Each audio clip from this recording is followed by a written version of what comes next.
자, 이 시간 우리 젊은이교회 예배를 드립니다. 우리 예배가 정말로 감사함으로 드리는 예배가 되고 우리 하나님께서 받아주시는 예배가 되기를 고대합니다. 나의 예배를 받으소서. 함께 찬양하면서 시작하겠습니다.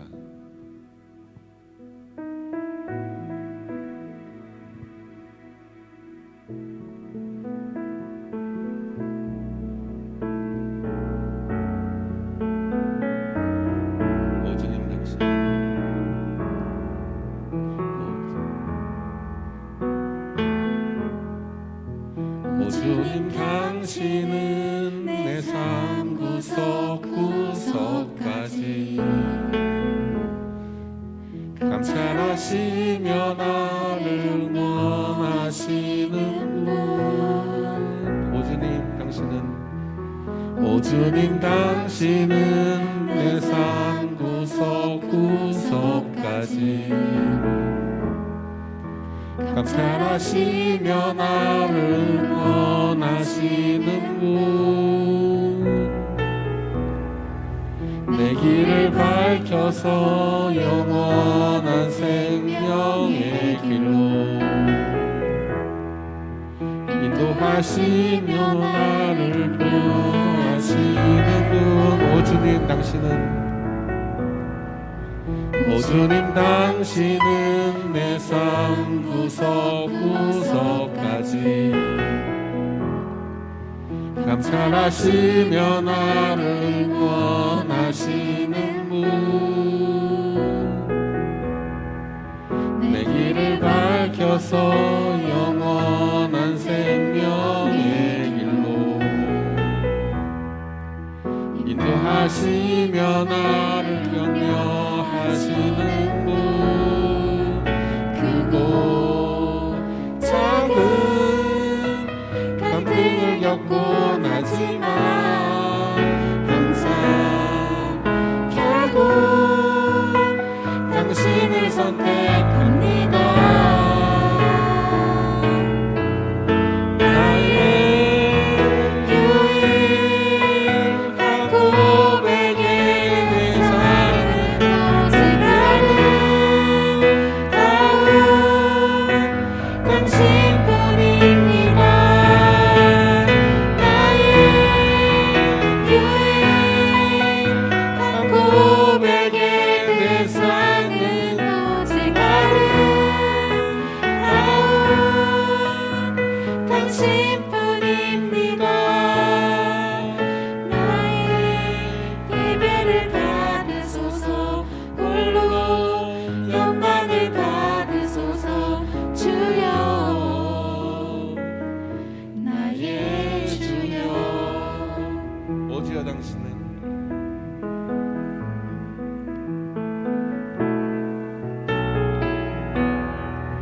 오 주님 당신은 내 삶 구석구석까지 감찰하시며 나를 원하시는 분. 내 길을 밝혀서 영원한 생명의 길로 인도하시며 나를 격려하시는 분. 크고 작은 갈등을 겪곤 하지만 항상 결국 당신을 선택합니다.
어떻게 표현할 수 있나 수많은 찬양들로 그만 표현할 길 없어 다시 고백합니다 주 사랑해요 온맘 다하여 말로 다 할 수 없어 오 주 사랑해요 찬양 받아 주소서 주 사랑해요. 주 사랑해요 온맘 다하여 말로 다 할 수 없어 오 주 사랑해요 찬양 받아 주소서 사랑해요. 주 사랑해요 온맘 다하여 말로 다 할 수 없어 오 주 사랑해요 찬양 받아 주소서 내 마음을 가득 채운 내 마음을 가득 채운 주 향한 찬양과 사랑 어떻게 표현할 수 있나 수많은 찬양들로 그만 표현할 길 없어 다시 고백합니다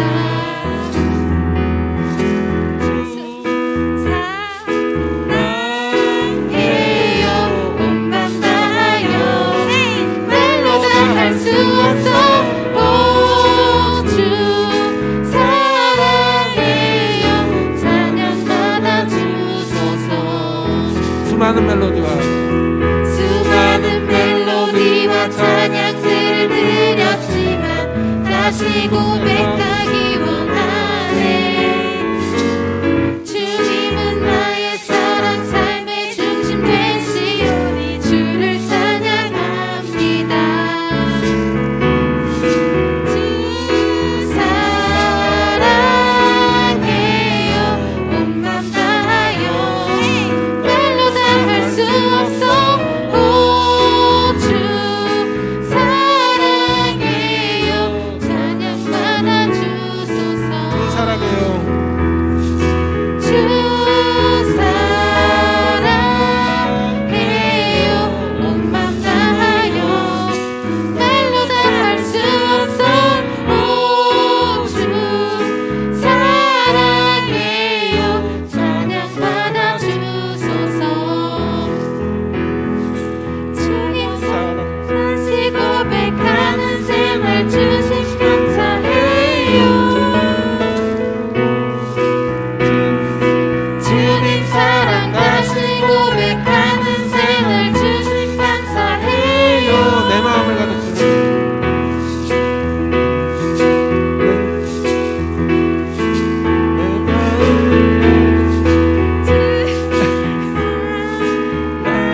사랑해요 온맘 다하여 말로 다 할 수 없어 오 주 사랑해요 찬양 받아 주소서 내 마음을 가득 채운 주 향한 찬양과 사랑 어떻게 표현할 수 있나 수많은 찬양들로 그만 표현할 길 없어 다시 고백합니다 수많은 멜로디와 찬양들을 드렸지만 다시 고백하기 원하네 주님은 나의 사랑 삶의 중심 되시오니 주를 찬양합니다 주 사랑해요 온맘 다하여 말로 다 할 수 없어 오 주 사랑해요 찬양 받아 주소서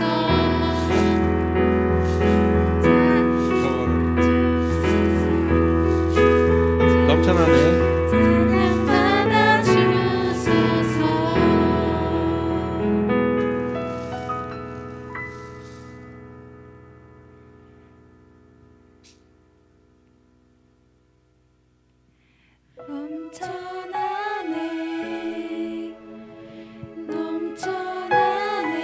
넘쳐나네 주를 향한 내 속에 갈망이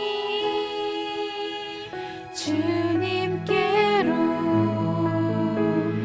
날 이끌어 주소서 주님을 더 원합니다. 내 마음에 예수님의 사랑이 가득 차 있지만 그래도 부족합니다.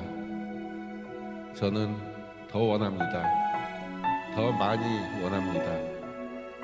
내 마음에 가득 찬 주님의 사랑이 이제는 넘쳐나고 또 넘쳐나서 내 주변을 가득 적실 수 있기를 원합니다. 예수 사랑합니다. 예수님을 사랑합니다.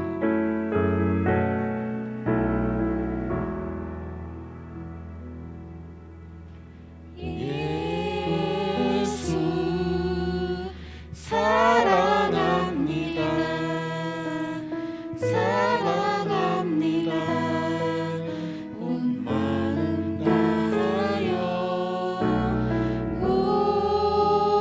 오직 주님 한 분만 간절히 더 원합니다. 예수 사랑합니다. 두 손 들고 하시죠. 예수 사랑합니다. 사랑합니다. 온 마음 다하여 오직 주님 한 분만 간절히 더 원합니다. 넘쳐나는 넘쳐나네 주를 향한 내 속에 갈망이 주님께로 날 이끌어 주소서 주님을 더 원합니다. 다시 한번 합니다. 예수 사랑합니다. 사랑합니다. 온 마음 다하여 오직 주님 한 분만 간절히 더 원합니다. 사랑합니다.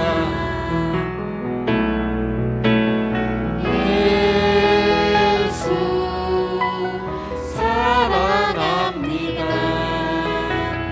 사랑합니다. 온 마음 다하여 오직 주님 한 분만 간절히 더 원합니다.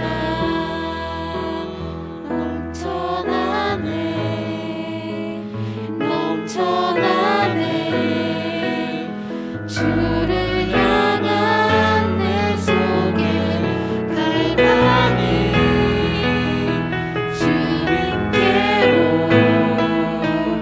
날 이끌어 주소서 주님을 더 원합니다. 예수 사랑합니다. 예수 사랑합니다. 사랑합니다. 온 마음 다하여 오직 주님 한 분만 간절히 더 원합니다.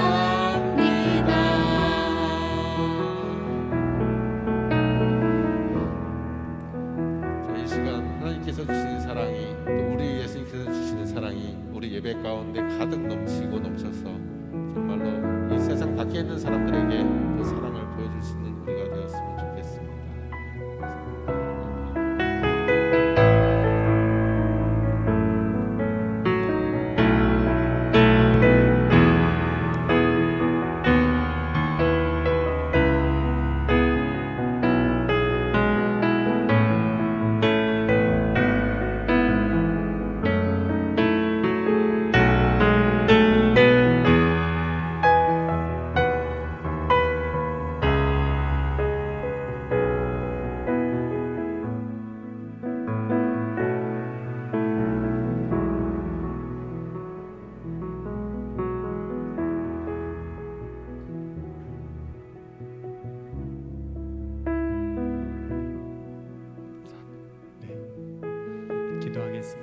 주님 감사합니다. 오늘 이 시간도 우리를 부르셔서 예배 자리에 서게 하시니 감사합니다. 오늘 예배하는 모든 젊은이 교회 지체들을 주님 기억하시고 그들에게 말씀하시고 또 인도하시고 축복하여 주옵소서. 주님 오늘도 우리와 함께 하심을 믿습니다. 예수님의 이름으로 기도합니다.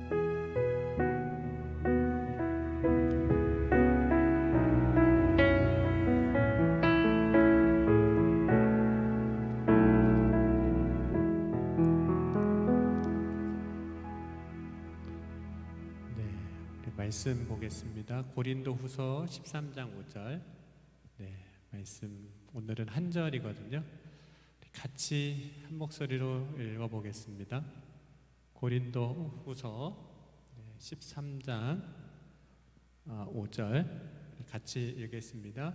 너희는 믿음 안에 있는가? 너희 자신을 시험하고 너희 자신을 확증하라. 예수 그리스도께서 너희 안에 계신 줄을 너희가 스스로 알지 못하느냐? 그렇지 않으면 너희는 버림을 받은 자니라. 아멘. 인사하시겠습니다. 우리 주의 사랑으로 사랑합니다. 축복합니다. 잘 오셨습니다. 자, 오늘이 2월 마지막 날, 2월 28일이고요.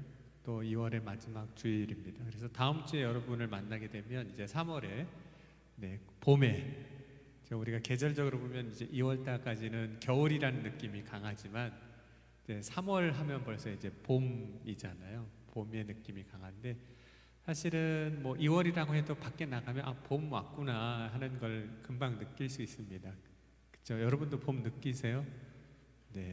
옷을 보면서도 느끼고 저는 냄새로 많이 느끼는데 밖에 나가면 진짜 풀 냄새가 나요. 이렇게 얼었던 땅을 뚫고 나온 풀. 여러분 쑥 혹시 나온 거 봤어요? 이렇게 벌써 나왔어요. 이렇게 쑥 하고 나왔어요. 그래서 요만큼 싸게 났는데 그 쑥이 나온 그 자리에 풀 냄새, 흙 냄새, 그 봄 냄새 이런 냄새들이 있어요. 식물들을 보면 자기가 그때 지금 이때 뭘 해야 될지 알아요. 그렇죠? 겨울이 되면 이제 동면 준비를 해야 되는구나 하고 이제 다 준비하잖아요. 이제 봄이 되면 내가 기지개표가 나와야지, 이제 잎을 내야지, 그리고 꽃을 피워야지, 그리고 열매를 맺어야지 하고 때를 따라서 이렇게 쫙 가요. 그런데 식물이 참 대단한 건 뭐냐면 내가 왜 존재하는지를 안다는 거예요. 식물은. 그럼 식물의 존재 목적이 뭘까요? 식물 풀의 존재 목적. 우리가 성경적으로 보자면 풀의 존재 목적. 자, 창세기 1장 29절 30절 말씀 보면 하나님이 아담과 하와에게 이런 말씀을 주셨어요. 하나님이 이르시되 내가 온 지면에 씨 맺는 모든 채소와 씨 가진 열매 맺는 모든 나무를 너희에게 주노니 너희의 먹을거리가 되리라. 그래서 실제로 풀은 누구의 먹을거리가 됐을까요? 사람의 먹을거리가 돼요. 그래서 풀은 자기가 그 겨울을 뚫고 나오고 잎을 내고 꽃을 피우고 열매를 맺어서 다 누구한테 주냐면 사람한테, 우리에게 줘요. 그래서 자기의 존재 목적대로 지금 잘 살고 있어요. 여러분, 우리가 인생을 살면서 꼭 해야 될 일 중에 하나가 나를 아는 거예요. 여러분을 아는 거. 왜냐하면 나를 알아야 내가 어떻게 살아야 될지도 알고 어떻게 해야 잘 사는 건지도 아는 거예요. 나를 모르면 내가 지금 잘하고 있는 건지도 모르는 거고 잘 가고 있는지도 모르고 그러고 살아갈 수도 있습니다. 내가 누군지를 아는 게 중요한 이유가 뭐냐면 내가 누군지를 알아야 우리는 사명을 가지고 살 수 있어요. 그리고 내가 누군지를 알아야 겸손합니다. 교만한 사람은 자기가 진짜 누군지 몰라서 교만한 거예요. 그러니까 자기를 아는 사람은 겸손할 수밖에 없어요. 그리고 그 겸손이 중요한 이유는 하나님은 교만한 자에게 은혜를 주시는 것이 아니라 겸손한 자에게 하나님은 은혜를 주시는 분입니다. 그래서 잠언 3장 34절, 야고보서 4장 6절 말씀 보면 하나님은 교만한 자를 물리치시고 겸손한 자에게 은혜를 주신다 말씀을 했습니다. 여러분, 자기를 모르는 사람은 교만한 사람입니다. 모르기 때문에 사실 교만한 거죠. 그리고 교만한 사람의 특징은 하나님을 의지하지 않아요. 자기를 의지해요. 자기가 다 할 수 있다고 생각하고 자기를 신뢰합니다. 근데 우리가 한번 정직하게 우리 자신을 한번 돌아보면 나는 믿을 만한 사람일까요? 네. 어떠세요? 우리 믿을 만해요? 실제로 뭐 나는 그래도 괜찮은 사람이야 라고는 할 수는 있는데, 실제로 정직하게 자기 자신을 한번 돌아보면 우리는 믿을 만한 사람이 못 돼요. 얼마나 거짓되고 속이는 것도 많고 우리는 거짓된 존재들이거든요. 스스로를 믿는 사람은 사실은 우상숭배하는 거하고 똑같습니다. 자기를 믿는 거 무너질 걸 의지하는 거죠. 예수님께서 십자가 고난 당하시고 죽으실 때 제자들에게 하셨던 말씀이 있어요.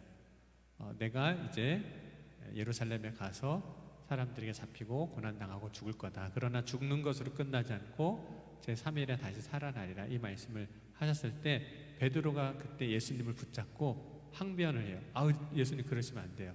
절대 그러시면 안 됩니다. 제가 그런 일 설령 일어나도 못 일어나게 할게요. 이렇게 하거든요. 이게 어떻게 보면 교만이에요. 자기 고집이고 말씀보다 자기가 자기를 더 신뢰하는 거잖아요. 오늘 2부 예배 마치고 유치부 아이들이 갑자기 본당에 이제 정리하고 있는데 올라오더니 저 2층에서 갑자기 그러는 거예요. 예수님 그러는 거예요.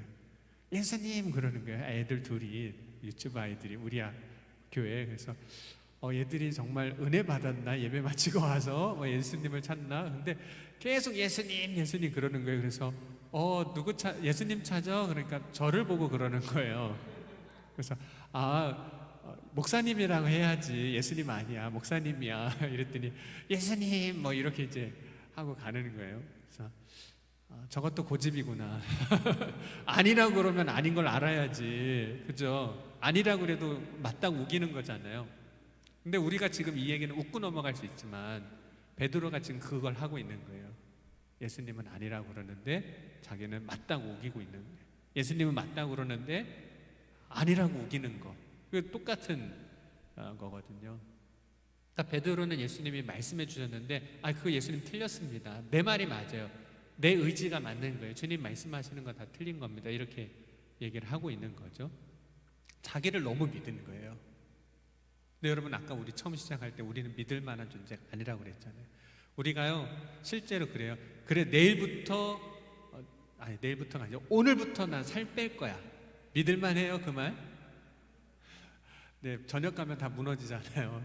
그렇게 결심을 하고도 우리가 얼마나 믿지 못할 사람인지 우리는 늘 사실 경험하고 있으면서도 또 아니래요. 너 못 믿어 이러면 왜 날 못 믿냐고. 근데 못 믿을 만한 존재인데 그렇게 살아왔으면서도 또 아니라고 우길 때가 참 많습니다. 그러니까 죄인된 인간의 모습은 사실은 거짓된 모습이에요. 우리가 얼마나 잘 꾸미고 살아요. 네. 냄새 안 나게 향수도 뿌리죠. 아닌 척 철판 깔고 살죠. 속은 지금 막 부글부글 하는데 얼굴은 입은 웃고 있죠.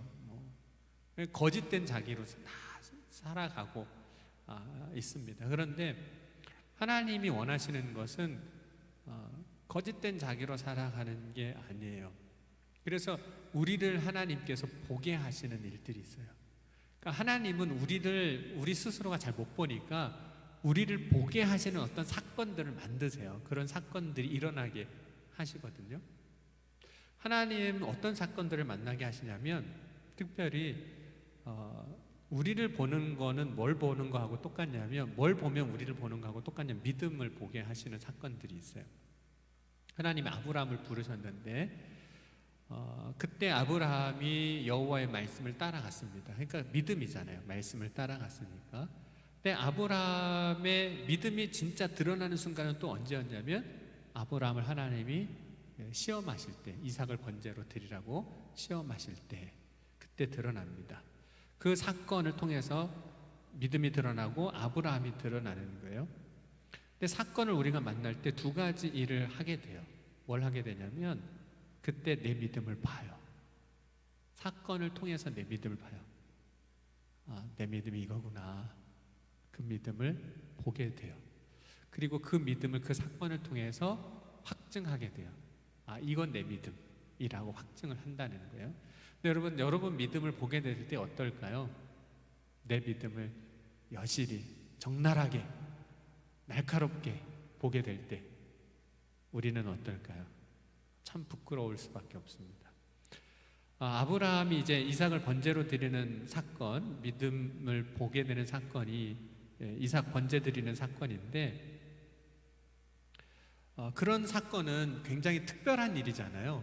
그 이삭을 번제 드리는 사건은 얼마나 특별해요. 그런데 충격적인 사건이지만 우리 일상에서 쉽게 일어나는 일들 가운데서도 우리의 믿음은 사실 다 드러난다는 거예요.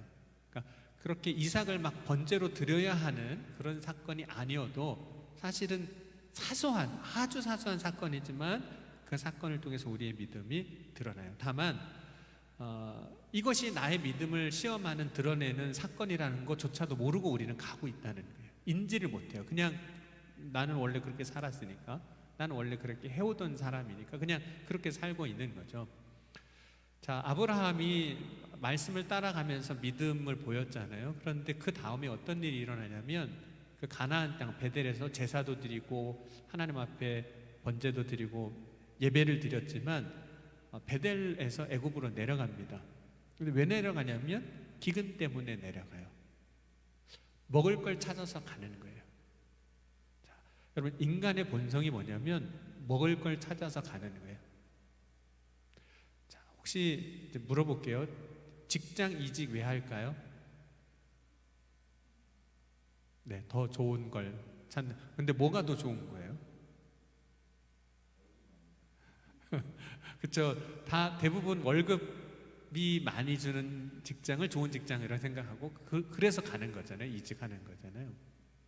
근데 그렇게 이직하는 건 결국 뭘 쫓아가는 걸까요?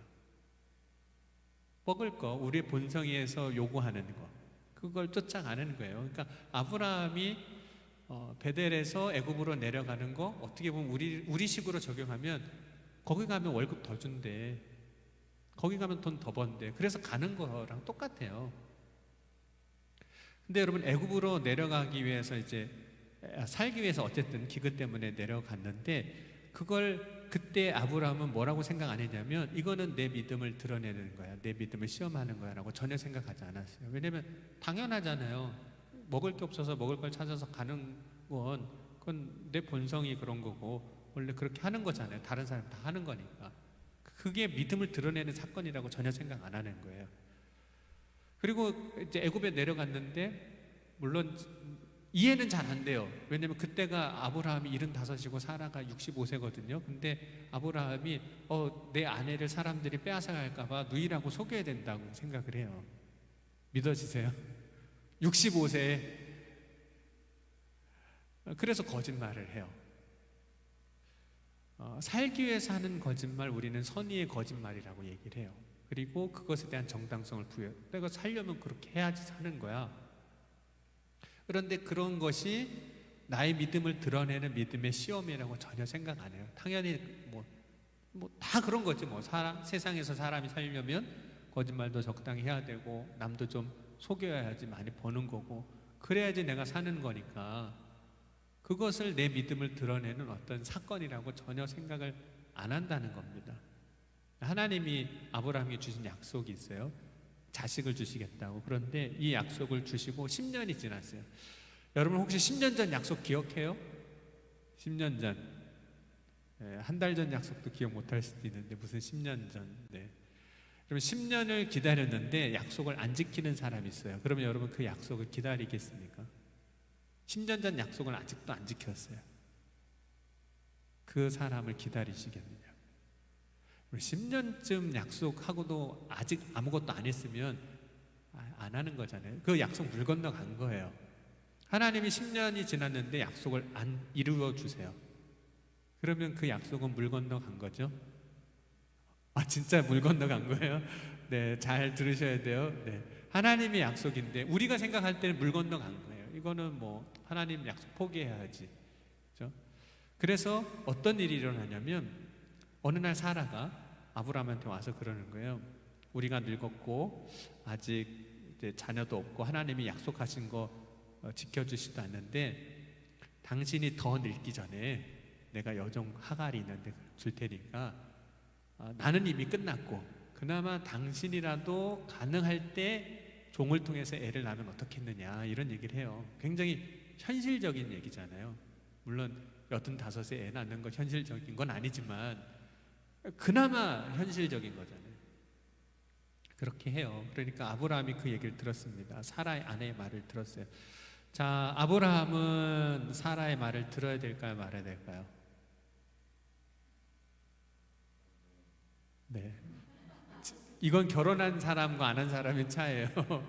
자, 아내가 집에서 얘기하는 거 남편은 잘 들어야 돼요? 말아야 돼요? 네. 네. 그렇죠. 결혼 안 한 자매들 한번 물어볼게요. 나중에 남편이 내 말 들었으면 좋겠어요? 안 들었으면 좋겠어요? 당연히 들었으면 좋겠죠? 들었어요. 아브라함이 들었어요.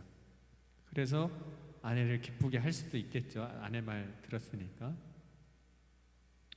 근데 아브라함이 물론 뭐 좋은 남편이 되려고 아내 말을 들었을 수도 있어요. 그게 인간의 삶인데 결국은 누구를 위해서 들은 걸까요? 아내를 위해서 들은 걸까요? 결국 자기를 위해서 한 거예요. 내가 아내의 의견을 따라줘서 아내가 좋아할 수는 있지만 결국은 그것도 나를 위해서 그렇게 사실 한 거지 아내를 위해서 꼭 했다고 말하기도 어렵습니다. 그것이 우리 인간의 모습이에요. 삶이고 자기 좋은 걸 하는 거예요. 그게 인간의 일상이에요. 그런데 돌아보면 아브라함과 사라의 믿음이 그 사건을 통해서도 드러나는 거예요. 그러니까 이삭을 번제로 드려야 하는 아주 뭐 특별한 결단을 하고 막 특별한 사건이 일어나는 어떤 일을 통해서만 믿음이 드러나는 게 아니라 그냥 우리는 세상 사람들이 살듯이 살고 말하고 하고 가고 먹고 하는 모든 일을 통해서 사실은 믿음이 드러나고 있었다는 거예요. 근데 우리는 내 믿음이 드러나고 있다는 걸 그 순간 몰라요. 그리고 그냥 나는 어제도 그렇게 살았으니까 사는 거고 오늘도 그렇게 살았으니까 사는 거 그러고 살고 있다라는 거예요. 그러니까 오늘 우리가 살아가는 일상의 삶에 우리의 믿음이 드러나요. 우리의 믿음을 사실 시험하는 사건들이에요. 그 일들이 사실은 다. 그런데 우리는 모르고 지나간다는 거죠. 여러분 내 삶에 이것이 믿음을 드러내는 사건인지 시험인지를 어떻게 알 수 있냐면 그 시험이라는 단어를 우리가 헬라어 성경에서 찾아보면 도키마조라는 단어예요. 근데 이 단어가 어떤 의미도 있냐면 영어로 번역하면 I'm fit 이런 뜻이에요. 그러니까 나는 괜찮아, 건강해, 뭐 이런 뜻이에요. 그러니까 시험이라는 게 뭘 의미하냐면 나는 괜찮아, 건강해, 좋아를 드러내는 어떤 것이 된다는 거예요. 그럼 병원에 가면 어떤 때는 내가 이런 걸 하려고 병원에 왔나? 이런 때가 있어요. 왜냐하면 의사가 진찰을 하는데 이런 걸 시킨가 싶은 때가 있어요. 예를 들면 팔이 아파서 가면 의사가 뭐 하라고 우리한테 요구하냐면 주먹 져보세요. 이렇게 잼잼잼 해보라고 그래요. 그러더니 손 한번 올려보세요. 어깨 높이 위로 이렇게 내려보세요. 이거 한번 들어보세요. 이렇게 괜찮습니다. 이러고 가는 거예요. 그러니까 어떤 때는 의사가 진찰하고 우리에게 말하는데 그거는 우리가 평상시에 그냥 하던 거예요. 뭐 주먹 쥐고 뭐 문 올리고 들고 뭐 이런 거 다 하는 거잖아요. 근데 그거를 통해서 의사는 뭘 보고 있는 거냐면 그 사람의 그 팔이 갖고 있는 능력, 그거를 제대로 쓰고 있는지, 쓸 수 있는지 그거를 보는 거예요. 그러니까 우리가 일상생활에서 아무렇지도 않게 쓰고 말하고 행동하고 뭔가 하는 것이 실제로는 그 사람의 믿음이 건강한 건지 온전한 건지 드러내는 뭐가 된다는 거예요? 사건이 되고 시험이 되는 거예요. 하나님이 나에게 말씀하시는 것들이 있거든요. 특별히 여러분에게 말씀하시는 것 가운데 여러 가지가 있겠지만 그 말씀이 결국은 뭘 우리에게 보게 하시는 거냐면 우리의 믿음을 보게 하시는 것들이 돼요. 진짜 온전한 믿음인지 건강한 믿음인지. 그런데 마치 하나님이 나에게 말씀하시는 것들 중에는 뭐가 있냐면 의사가 팔 한 번 들어보라고 주먹 한 번 접어라고 하는 것들도 있어요. 하나님 이거 해서 뭐예요? 주먹 주는 거 이거 팔 들어봐서 뭐예요? 이럴 수 있는 이게 무슨 의미가 있어요? 라고 하지만 그걸 우리에게 말씀하시는 게 있다는 거예요. 만약에 하나님이 그런 걸 말씀하시면 우리는 굉장히 쉽게 할 거예요. 쉬운 거예요, 그런 것. 그런데 여러분 막상 보면 쉬운 것만 있는 게 아니라 어려운 것도 있어요. 자, 우리 예배 때 다 물어봤던 질문인데 여러분 주일날 예배 드리러 오는 일은 쉬운 일이에요? 어려운 일이에요? 지금 이 자리에 온 사람 정도면 쉬운 거예요. 쉬우니까 왔겠죠. 어려우면 안 왔어요. 쉬워서 온 거예요. 그거는 쉬워요. 그런데 우리의 삶에 보면 쉬운 것도 있지만 어렵게 느껴지는 게 있어요. 근데 그게 쉬운 건지 어려운 건지는 어떻게 하냐면 우리가 하나님이 주신 말씀을 듣고 내가 얼마나 고민하고 있는지에 대한 걸 보면 그거에 대해서 내가 쉽게 반응하고 있는지 어렵게 반응하는지를 알아요. 그럼 주일날 예배드리러 오는 거 고민하고 왔어요? 혹시? 별로 그렇게 고민 안 할 거래요. 주일이니까 가는 거고 예배드려야지 이러고 오는 거예요. 그런데 하나님이 말씀하시는 것 중에 고민되는 게 있어요. 고민되는 거. 예수님이 겟세마네 동산에 올라가실 때 이런 말씀을 하시거든요. 내 마음이 심히 고민하여 죽게 됐다. 왜 예수님이 고민하셨을까? 그러니까 고민한다는 건 어렵게 여긴다는 거잖아요. 그러면 예수님 십자가 지시는 거 어렵게 여기신 건가? 되게 힘들어 하셨나? 이런 생각을 우리가 할 수 있잖아요. 겟세마네 동산에서 그렇게 기도하신 걸 보면. 근데 예수님이 주신 십자가를 우리가 생각해 보면 그럴 만도 하셔요. 왜냐하면 여러분 세상에서 가장 무거운 게 뭘까요? 세상에서 가장 무거운 짐, 인간의 죄의 짐.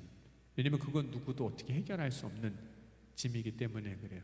그러면 시편 38편 4절 말씀 보니까 내 죄악이 내 머리에 넘쳐서 무거운 짐같이 내가 감당할 수 없나이다.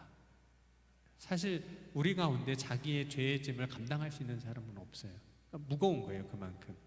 또 히브리서 12장 1절 말씀에도 보면 모든 무거운 것과 얽매이기 쉬운 죄라고 말씀합니다. 그러니까 죄의 짐이 그런 거예요. 한 사람 한 사람의 죄의 짐이 그런 거예요. 근데 예수님이 지신 십자가는 어떤 의미가 있냐면 모든 사람의 죄의 짐을 십자가에서 예수님 대신 지시는 거예요. 근데 한 사람의 죄의 짐도 한 사람이 감당하기 어려운 무게인데 예수님이 모든 사람의 죄의 짐을 십자가를 통해서 지시니 그게 얼마나 무거우시겠어요. 그러니까 예수님이 내가 매우 마음이 고민하여 죽게 됐다라고 말씀하신 것도 이해는 돼요. 무거운 거니까, 힘든 거니까. 그런데 예수님이 정말 무겁게 힘들게 여기셨을까? 그래서 고민하신 걸까? 그렇진 않아요. 왜냐하면 예수님이 마태복음 11장 28절에 뭐라고 말씀하셨냐면 수고하고 무거운 짐진 자들아 다 내게로 오라. 그러면 예수님의 십자가가 그렇게 무거우시면 오지 마, 좀 제발 좀 오지 마. 고만 오래니까 나 지금도 무거워, 너무 무거워. 그러니까 나한테 좀 주지 마. 이렇게 말씀하셨을 텐데 수고하고 무거운 짐진 자들아 내게로 오라. 이 말씀은 무슨 의미일까요? 나 무거우니까 이제 그만 가져와 이런 뜻이 아니라 그럼에도 불구하고 오라고 내가 너를 위해서 대신 지겠다고 말씀하시는 거거든요. 그러니까 예수님이 대신 지시는 거예요. 그러니까 그것이 어려운 건 아니셨어요. 그런데 여러분 하나님이 우리에게 말씀하실 때 하나님이 우리에게 말씀하신 것 중에는 분명히 쉬운 게 있어요. 여러분이 주일날 교회 오는 거 어렵게 여기지 않은 것처럼 쉬운 게 있어요. 그런데 내 삶에 있어서 하나님의 말씀하시는데 그 말씀하시는 것이 어렵게 느껴지는 거. 그래서 말씀을 딱 듣는 순간 고민돼 죽겠는 거. 그게 있어요. 여러분 예수님이 사역하실 때 예수님 따르겠다고 많은 사람들이 몰려들었습니다. 그런데 몰려들었던 사람들이 어느 날 갑자기 하나 둘씩 떠나기 시작해요. 그리고 마지막엔 누구까지 떠났어요? 제자들까지도 예수님을 베드로도 부인하고 떠났습니다. 그런데 그들이 예수님을 떠날 때 어떤 말을 하고 떠났는지 아세요? 떠나면서 찾아보겠습니다. 요한복음 6장 60절, 67절, 68절 세 군데 찾아보겠습니다. 어떤 말을 하고 떠나는지, 어떤 말을 하는 사람들을 보면 고민하고 있구나, 힘들어하고 있구나 이렇게 알게 되거든요. 요한복음 6장 60절 같이 읽겠습니다. 제자 중 여럿이 듣고 말하되 이 말씀은 어렵도다 누가 들을 수 있느냐 한데, 이런 얘기를 해요. 어렵다. 예수님 말씀하시는데 어려워. 여기 그냥 뭐 이해하기, 깨닫기 어렵다라는 뜻도 있지만 어렵다 이렇게 얘기해요.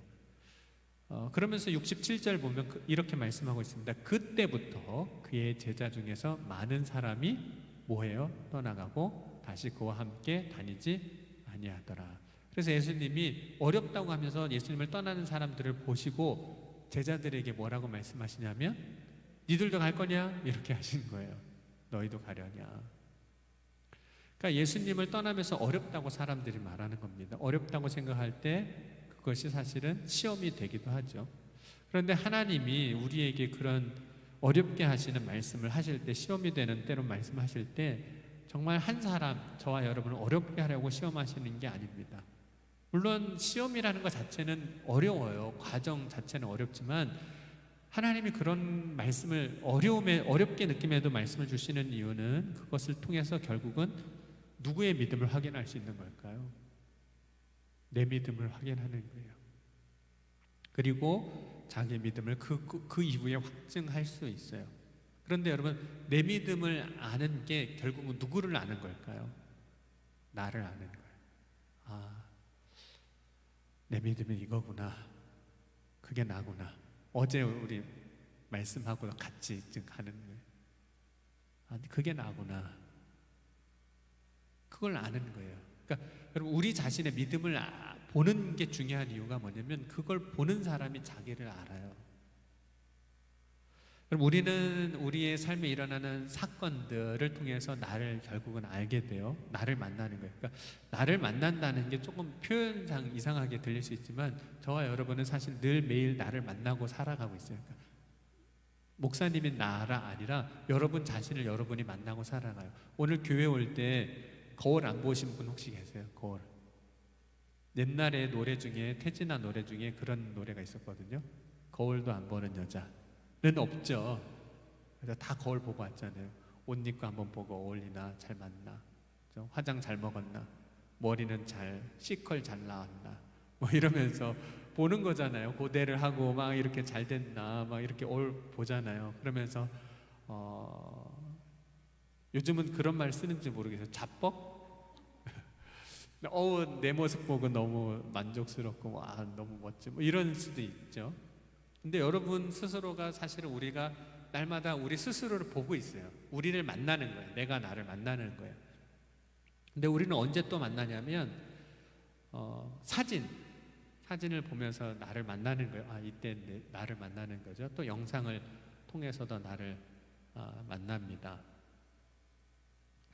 이제 코로나 때문에 교회도 이제 유튜브 통해서 방송 설교를 하기 시작하면서 저도 이제 모니터를 해요. 이제 오늘도 끝나가면 이제 또 볼 텐데 보는데, 처음에 이제 모니터를 하는데 몇 분 보다가 그냥 끊었어요. 왜냐하면 너무 이상한 거예요. 다 경험을 해보셨어요. 목소리도 이상하지, 표정도 이상하지, 왜 그때 코는 만졌는지, 왜 태도는 저랬는지, 손은 왜 저러고 있는지, 막 오글거리고 못 보겠는 거예요. 저게 나였어? 막 이러고서 이제 못 보는 거죠. 불편해요. 분명히 자기 모습 그대로예요.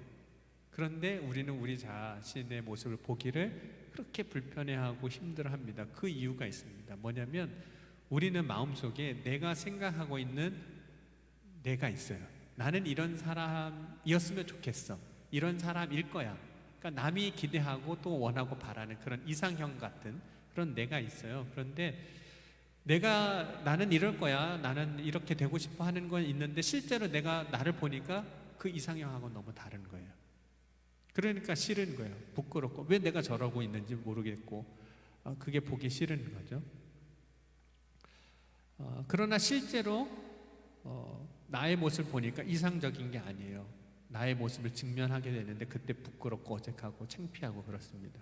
근데 사건을 통해서 하나님은 뭘 보게 하시냐면 그 나의 믿음을 보는 거예요. 내 믿음. 그럼 베드로가 만나는 그 믿음, 자신의 현재 그 믿음의 모습은 어떤 모습도 있었냐면 예수님이 칭찬하시는, 주는 그리스도시요 살아계신 하나님의 아들입니다 할 때 칭찬하시는 믿음의 모습도 있었어요. 그런데 칭찬받는 모습도 있었지만 그 믿음이 진짜 베드로의 믿음인지에 대해서는 계속 스스로가 확인해 봤어야 돼요. 그때 칭찬받았던 그 믿음 진짜 내 믿음인지. 그럼 베드로의 그 믿음은 언제 시험받고 확증받냐면 가야바의 집들에서 대제사장, 그때 3번 말을 들어요. 어떤 말을 들냐면 그 가야바의 뜰의 집에 있는 와 있는 사람들인데 마태복음 26장 69절 보면 한 여종이 베드로한테 이런 얘기를 합니다. 너도 갈릴리 사람 예수님과 예수와 함께 있다. 이 얘기를 듣고 베드로는 아니라고 부인해요. 부인하고 있는 자신의 모습을 누군가가 나한테 질문하는 걸 통해서 이제 알게 되는 거예요. 베드로가 2번째로 예수님 시험을 받을 때 한 여종이 또 이런 질문을 해요. 이 사람은 나사렛 예수와 함께 있었다. 그러니까 또 부인을 하는 거죠. 근데 그때 자기 믿음을 봐요. 베드로가 3번째 시험을 받을 때 자기 믿음을 보게 될 때 보통 사람, 누군지 모르겠지만 이야기를 합니다. 그 사람들 중에 조금 후에 곁에 섰던 사람들이 나와 베드로에게 이르되 너도 진실로 그 도당이라 내 말소리가 너를 표명한다 하거늘. 베드로가 그들의 이야기를 듣고 예수님을 부인합니다. 그런데 베드로에게 이야기해주는 사람들 보면 뭐 대단한 사람, 권위 있는 사람, 힘 있는 사람이 아니에요. 보통 사람이에요. 베드로랑 비슷한 사람, 그 당시에 베드로보다도 못한 종으로 여겨지는 사람들이 베드로한테 얘기하는 걸 통해서 자기를 보는 거예요. 내 믿음을 보는 거죠. 베드로가 받는 질문이 무슨 대단히 철학적으로 어렵고 그런 질문이 아니었어요. 그런데 베드로는 그 질문으로 인해서 자기의 믿음을 보는 거예요. 드러나요. 이게 믿음의 시험인 거예요. 그럼 베드로가 사람의 질문을 통해서 그 확증 받았잖아요. 내 믿음은 이거밖에 안 된다. 이제 보게 되고 확증하게 되는데 확증을 받을 때 그 믿음은 부끄러운 거예요. 근데 부끄러운 수준이지만 베드로가 자신의 그 믿음이 드러나는 것, 그래서 그 믿음을 만나게 되는 것이 나를 보는 거예요. 나를 만나는 것. 여러분, 우리는 다 마찬가지예요. 나를 만나는 거 힘들어요. 나의 진짜 모습을 여실하게 이제 보게 될 때 힘들죠. 근데 만나는 게 중요한 이유는 나를 만날 때 비로소 나를 평가할 수 있어요. 내가 이거구나. 그렇죠? 내가 이거구나. 그리고 나를 알게 될 때, 내가 이거라는 걸 알게 될 때 비로소 거기서부터 새로운 변화, 새로운 시작이 가능해요. 막 과대망상 이런 게 아니라 진짜 나를 알아야 거기서부터 시작이 돼요. 그리고 그러한 과정을 통해서 우리의 믿음은 이제 만들어지기 시작해요. 차곡차곡 만들어지고 견고해지고 더욱 힘있는 믿음이 됩니다.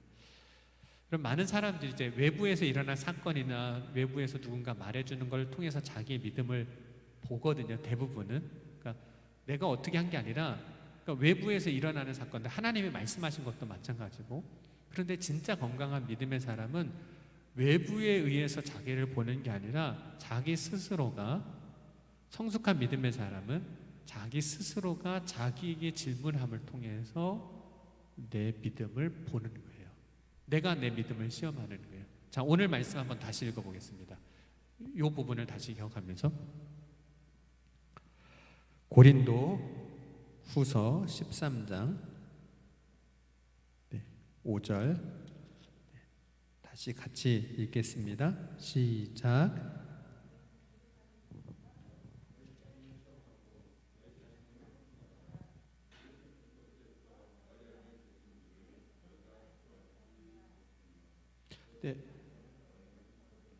네, 말씀 보면 뭐라고 했냐면 다른 사람을 통해서 믿음을 확인하라는 게 아니라 누구를 통해서예요? 스스로 확인하라, 확증하라, 이렇게 말씀합니다. 그러니까 우리는 스스로에 대해서 질문하고 스스로에게 정직하게 사실 답할 수 있어요. 나에게 다른 사람이 아니라 외부의 다른 사람이 아니라 나에게 내가 질문하고 내가 정직하게 답할 수 있어요. 그리고 그렇게 질문하고 대답할 때 내 믿음을 봐요. 정직하게 대답할 때. 그리고 그걸 통해서 내 믿음을 확인하고 성장하게 되고 확증하고 더 나아가게 되는 겁니다. 여러분, 우리는 누군가가 그래 너 이게 네 믿음이야 이렇게 대답해 주는 것도 좋죠. 그런데 그걸 원하기도 해요. 그게 어떤 때 편하니까. 그런데 진짜 믿음은 어떻게 해야 되냐면 스스로 질문하고 대답해야 돼요. 이런 질문을 하면 돼요. 이게 정말 믿음일까? 내가 질문해 보는 거예요. 사소한 것에서부터 내가 일상에서 살아가는 모든 것에 있어 특별한 사건이 아니어도 이게 정말 믿음인가? 그리고 스스로 정직하게 한번 대답해 보세요. 자기를 보는 거예요. 이게 정말 하나님이 기뻐하실 일인가? 스스로에게 시험하는 거예요. 스스로에게 질문하는 거예요. 그리고 스스로가 정직하게 대답할 수 있어요. 그리고 그것을 통해서 내 자신의 믿음을 보는 거예요. 그리고 확증하고 더 나아갈 수도 있어요. 저는 여러분이 그런 믿음으로 나아갈 수 있기를 간절히 바랍니다. 물론 다른 사람의 도움도 필요해요.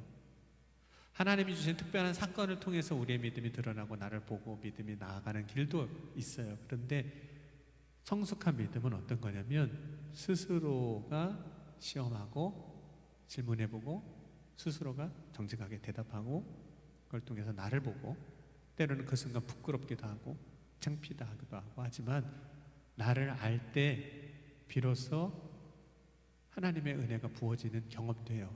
왜냐면 나를 아는 사람은 겸손해요. 절대 자기 주장도 안 하고요. 자기가 옳다고도 할 수도 없고요. 나는 의인이다 말할 수도 없어요. 내가 나를 아니까. 겸손해요. 그런데 그 겸손한 자에게 하나님은 은혜를 주시고 그가 그 수준에서 머물러 있지 아니하고 더 높은 큰 믿음으로 나아갈 수 있도록 그의 믿음을 세워주시고 또 만져주시고 또 설 수 있는 길들을 열어주시고 그래서 진짜 믿음의 삶이 어떤 특별한 대단한 사건이 아니라 나의 일상에서 계속해서 하나님을 만나고 하나님 앞에 서고 하는 그런 일들을 이루어 나가시는 역사를 이제 경험하는 거죠. 그런 믿음을 갖고 있는 사람은요 혼자 있다고 흔들리지 않아요. 왜냐면 내가 내 믿음을 보고 세워나가고 힘들다고 환경 때문에 뭐라고 흔들리지 않아요. 그런 믿음 우리 가질 수 있는 젊은이 교회 지체 한 사람 한 사람 될 수 있기를 간절히 바랍니다. 우리 같이 기도했으면 좋겠습니다. 주님, 오늘 이 시간 우리가 믿음 안에 있는가 스스로 시험하고 확증하라 이 말씀을 붙잡고 기도합니다. 때로는 내 삶에 일어나는 어떤 특별한 사건을 통해서 또 누군가 말해주는 걸 통해서 또 그런 것들을 통해서 내 믿음이 어떤 것인지 보려고 했지만 이 시간 하나님 제가 스스로 저에게 묻고 이게 정말 믿음인지 이것이 정말 하나님 기뻐하실 일인지 스스로 돌아보게 하여 주옵소서. 그때 정직하게 내가 그 질문 앞에 대답하고 그래서 나를 보는 것이 때로는 부끄럽고 창피하고 남에게 나의 이러한 모습을 들키지 않고 싶어서 감추고 숨기도 하지만 그 일을 통해서 내 믿음이 다시금 세워지고 그 일을 통해서 내 믿음이 더 견고한 믿음으로 세워지고 확증되어지는 놀라운 은혜의 역사들을 주님이 이루어 주실 것을 믿습니다. 오늘 이 시간 주님 말씀을 의지하고 주님 앞에 나아가오니 주여 역사하여 주옵소서. 이 시간 함께 우리 기도하시겠습니다. 우리 주여 한번 부르짖고 기도하겠습니다. 주여, 지금도 살아계시고 역사하신 하나님, 오늘 이 시간 우리가 우리 자신을 시험하고 우리의 믿음을 다시 확증하는 귀하고 복된 시간 되게 하여 주옵소서. 오늘 이 시간 나 자신을 볼 때 때로는 부끄럽고 연약하고 부족하지만 창피하여 숨고 도망가고 싶지만 그 일을 통해서 나의 믿음을 보고 겸손하게 주님을 의지하게 하여 주옵소서. 주님, 겸손한 자에게 은혜를 주신다고 하셨사오니 이 시간 우리가 겸손히 주님 앞에 나아가오니 믿음을 더하여 주옵소서.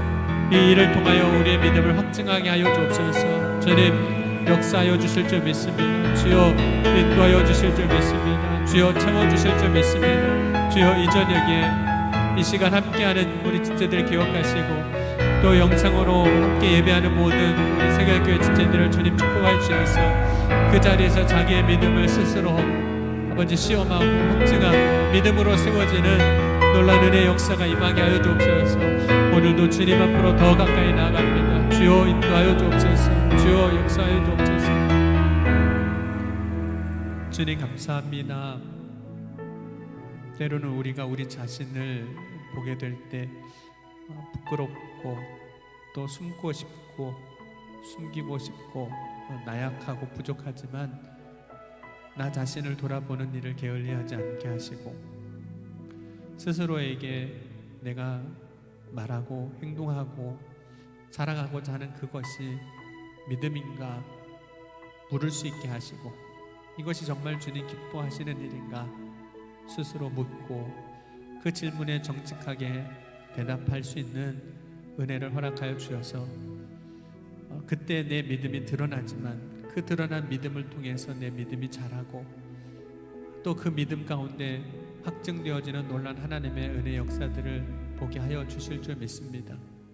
오늘 스스로 우리가 믿음 안에 있는지 시험하고 우리의 믿음을 확증하는 복된 시간 되게 하여 주시니 감사합니다. 그 가운데 주님 역사하실 것을 믿습니다. 더 큰 믿음 주실 줄 믿습니다.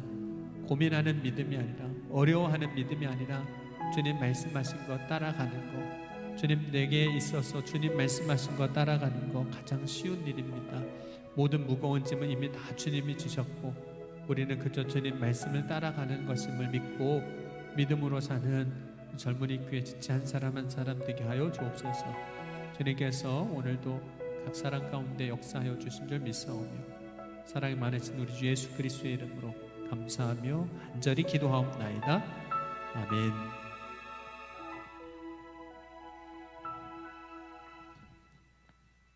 네, 우리 김혜진 청년 자매 나와서 광고해 주시고 또 안내해 주시겠습니다.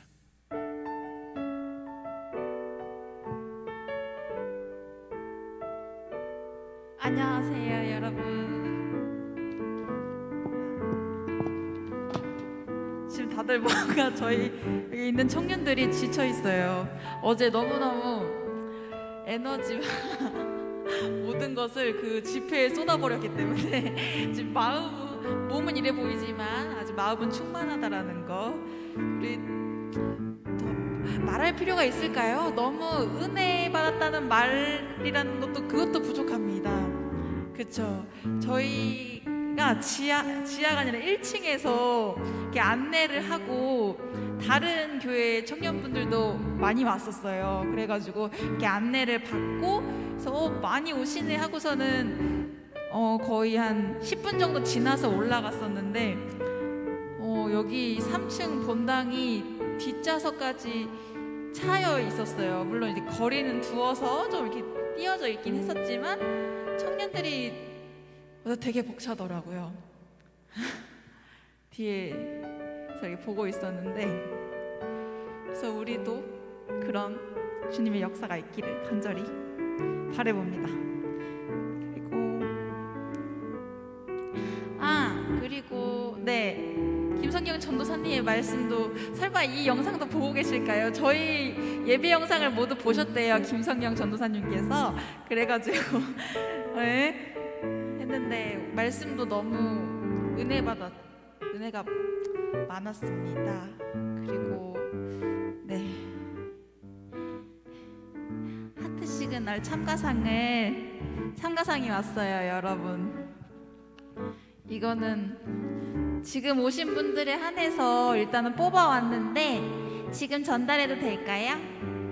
지금? 그럼 무작위로 뽑아서 이게 뭐냐면 혹시 이거 줌 당겨주실 수 있나요? 제 얼굴을 당겨주시지 마시고 이 물건을 이거는 저희 한 사람 한 사람 이름이 새겨져 있는 가죽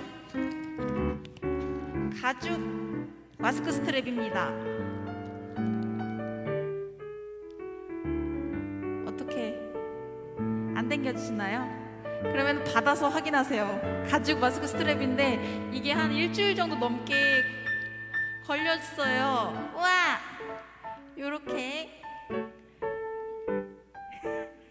요렇게 네, 여기 이름도 써 있고 이니셜로 했는데 설마 틀린 이니셜은 없겠죠? 그러길 바라면서 그러면 뽑아보겠습니다. 첫 번째 두구두구 반주를 멈추세요. 김원진 나오세요. 원진이 너무 네, 먼저 받고 다시 쳐주세요. 아, 축하. 귀여워. 마스크에 걸어주세요. 두 번째 이거 우리 청년들 참가한 모든 청년들에게 돌아가는 건데 색상을 여러분의 피부톤을 제가 생각하면서 이미지를 떠올려 가면서 모든 색상과 그 금박으로 할지 은박으로 할지 이런 거를 다 생각을 했습니다. 두 번째는 우리 하미영 권사님 나와주세요. 너무너무 열심히 하셨던 우리 하미영 권사님. 네, 감사합니다. 너무너무 수고하셨습니다. 우리 하트 시그널 이벤트. 세 번째는 누굴까요? 어머, 뭐지? 우리 담임 목사님, 우리 대장님 나와주세요. 대빵 담임 목사님.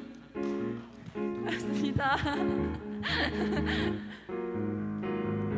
자, 네 번째로 하나 뽑고 들어가 주세요. 다음 거 하나 뽑아주세요, 목사님.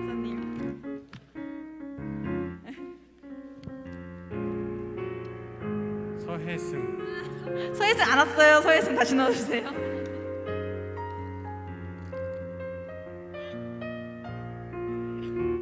김예진. 네.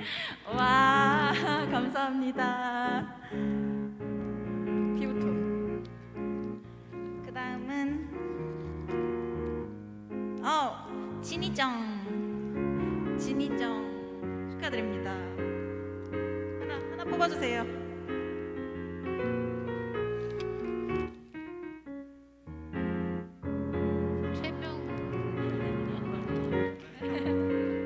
축하드립니다. 하나 뽑아주세요. 네, 그럼 아니구나. 아무것도 없습니다. 우와. 자, 나머지 이제 오지 않으신 분들 참가했지만 오늘 오지 않으신 분들은 이제 또 돌아가야겠죠. 교회로 와서 함께 예배를 드리시거나 우리 짝꿍들이 챙겨서 가져가거나 해서 인증샷을 또 남겨주시면 너무 좋습니다. 남겨주시고 또 그렇게 돌아갈 수 있도록 해볼게요.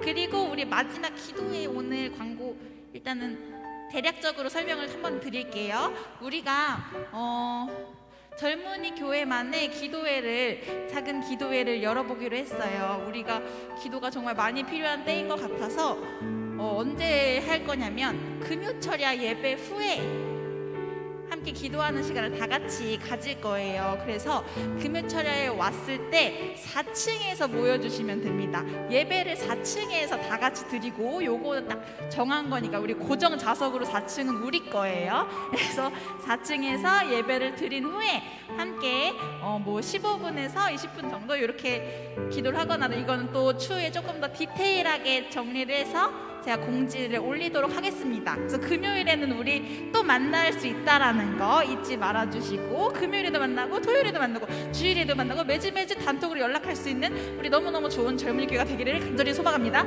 자, 그러면 이상으로 마치겠습니다. 목사님 나와주세요.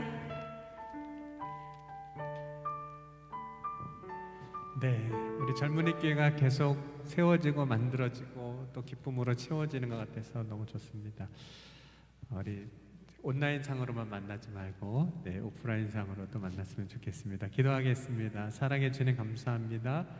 우리에게 예배의 자리를 허락하여 주심에 감사합니다. 예배를 통하여 하나님을 만나고 또 예배를 통하여 우리 사랑스러운 지체들을 만나게 하여 주심에 또한 감사합니다. 우리를 통하여 일하실 주님을 기대하고 소망합니다. 특별히 코로나 가운데서도 강건하게 지켜주시고 우리의 삶에 역사하신 하나님을 날마다 바라보게 하여 주옵소서. 주님께서 이루어 주실 줄 믿사오며 예수님의 이름으로 간절히 축복하며 기도하옵나이다. 아멘.